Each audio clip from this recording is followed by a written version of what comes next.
Hi everyone, this is Geeta Suchani. Welcome to my channel Geeta's Magic. So let's make onion, tomato, capsicum, cheese, paneer sandwich, like veg cheese paneer sandwich grilled. So we will take the onion, tomato and capsicum and chop it very finely.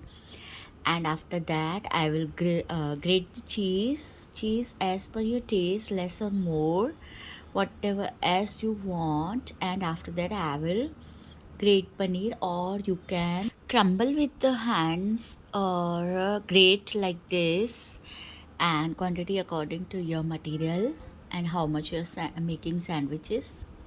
After that I will add black pepper powder, salt to taste, then oregano and chili flakes.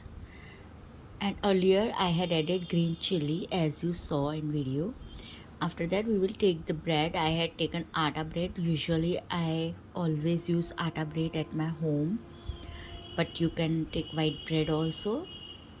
So spread this material of vegetables and cheese paneer like this on the bread. Guys, you can apply chutney also. So, and the second bread I will add tomato ketchup like this, spread finely.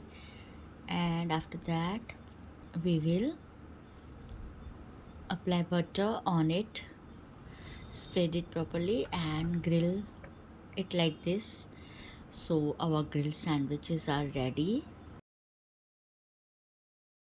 So you just try at your home. Definitely it will be taste good and kids will be happy. And guys, you are new in my channel, please like, share and subscribe. Thank you for watching, and we will meet in the next video.